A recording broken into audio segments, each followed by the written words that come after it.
Welcome back, everyone. Today on The Explainer, we are taking a massive and honestly super exciting leap right into the very heart of IGCSE Mathematics. We're going to tackle a concept that literally forms the foundation for all higher-level math and physics. So let's dive right into this. We are unlocking differentiation and the gradient function.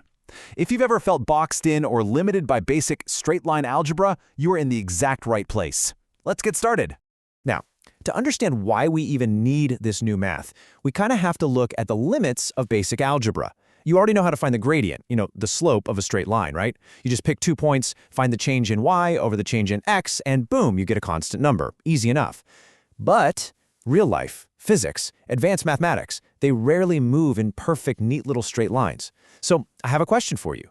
How on earth do you calculate the slope of a line that is constantly changing? Like, how do you actually measure the steepness of a curving journey? Well, that exact question brings us to our absolute magic tool for the day. Enter calculus, specifically differential calculus. Now, this isn't just another boring algebraic formula. It is, quite literally, the mathematics of change. It was invented specifically to solve our curving problem. It lets us basically freeze a constantly shifting, moving system and measure it with absolute pinpoint precision. Take a look at this comparison here. On the left, we've got your standard, familiar straight line. It has a constant gradient. Whether you're standing at the very beginning of the line or way down at the end, the steepness is exactly the same. But imagine a little dot moving along the curve on the right side. If it moves to the right, the gradient might suddenly become way steeper. If it moves toward the origin, maybe it flattens out. The point is, the gradient is changing constantly at every single coordinate. Our old straight line formulas, completely useless here. We need something dynamic. And that dynamic solution is differentiation. By definition, differentiation is the mathematical process of finding a general rule, which we call the gradient function, for literally any given curve. You'll usually see this written out mathematically as dy by dx or f prime of x. Now look, your textbooks might show you this really tedious long method called first principles that uses limits and giant complex fractions. But we're focused learners here, so we are going to skip right past that longhand version and jump directly into the practical, powerful shortcut. Okay, so here is the crucial point, the absolute game changer. It's a straightforward two-step recipe for finding the derivative of any polynomial term. If you have a term with an x and a power, here is literally all you do. Step 1, multiply the coefficient, that's the number sitting in front of x, by the power. Step 2, subtract 1 from the power. That is it. Multiply, then subtract 1. You have just differentiated the term. Now, what's really interesting here is how clearly this pattern emerges when we lay it out in a table. Just look at the first row. The function x squared becomes 2x. The power of 2 just comes right down to multiply, and the new power is 1. Next one, x cubed, becomes 3x squared. Look at the third one, 5x to the power of 4. We multiply that 5 by the 4 to get 20, subtract 1 from the power, and boom, we get 20x cubed. Beautiful, right? Oh, and pay special attention to the bottom row. A constant number, like 3, just simply becomes 0. Why? Well, think about it. A constant produces a perfectly horizontal straight line on a graph, and a horizontal line has absolutely no slope. Its gradient is mathematically 0. All right, so we've got this magnificent general rule now, the gradient function. But wait, an equation full of x's doesn't actually give us a specific number, does it? What if we need the exact slope at one specific physical coordinate on our graph? How do we take that broad general rule and apply it to a precise location? The answer? Good old-fashioned substitution. You just start with your original function, f of x. You apply our nifty two-step rule to calculate the derivative, f prime of x.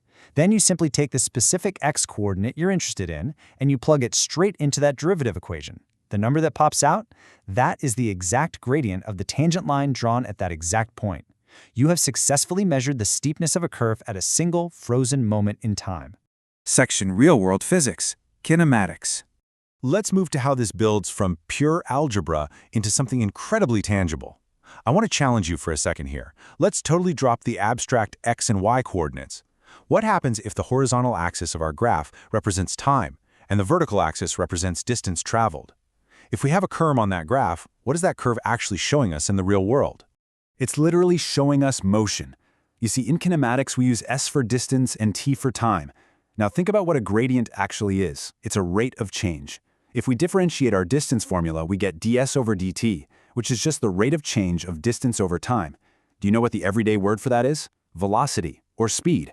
And if we take our new velocity formula and differentiate it again, we get dv over dt, the rate of change of velocity, and that, my friends, is acceleration. Just by using our simple two-step differentiation rule, we can map out exactly how fast something is going and how quickly it's speeding up. Let's actually apply this to a really cool real-world example, straight from the source material, a weather balloon. Let's say the height of the balloon, h, over time, t, is given by the formula h equals 30t squared minus t cubed. To find its rate of climb, which is its velocity, we just need to find the derivative, dh over dt. Using our two-step rule, 30t squared becomes 60t, and minus t cubed becomes minus 3t squared. So our velocity formula is 60t minus 3t squared. We can now plug literally any hour of the day into t and tell you exactly how many meters per second that balloon is climbing at that exact second. I mean, come on, that is the true power of calculus. Okay, let's pivot back to the actual geometry of our graphs for a moment. If a curve is going up and then comes back down, it creates a peak. If it goes down and then comes back up, it creates a valley. Using our new differentiation tools, how do we find the exact mathematical coordinate of that peak or valley? We're looking for what mathematicians call a stationary point. Think about it like walking up a really steep hill. Your gradient is positive, right? As you get closer to the top, it naturally flattens out. At the absolute exact peak of the hill, just for a microscopic fraction of a second before you start walking back down, you are standing perfectly flat. Your gradient is exactly zero. That is a stationary point.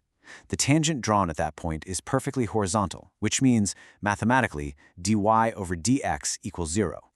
Since we know the gradient at any peak or valley is exactly 0, we can use a wonderfully logical three-step process to find them. Step 1. Differentiate your curve to find your dy dx formula.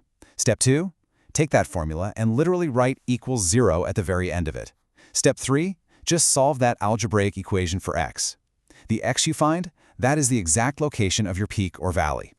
But hold on a second. If we just solve for x, how do we actually know if we found the top of a hill or the bottom of a valley, a peak or a trough?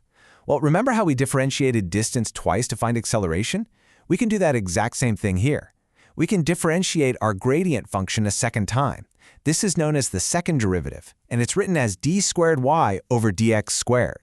And this perfectly illustrates the ultimate, absolutely foolproof test for stationary points. Once you find your x-coordinate, you just plug it into your second derivative equation. If the result is a negative number, meaning less than 0, you've found a maximum point, a peak. If the result is a positive number, greater than 0, you found a minimum point, a valley. You literally don't even have to draw the graph to know exactly what the curve looks like at that point. The math tells you absolutely everything.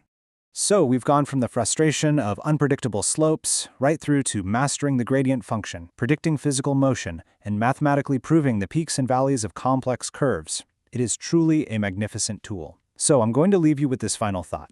If calculus gives you the power to freeze time, measure an exact rate of change, and pinpoint the extremes of any equation, what other invisible patterns in the universe could you decode? Keep exploring those equations and keep calculating those derivatives. See you next time.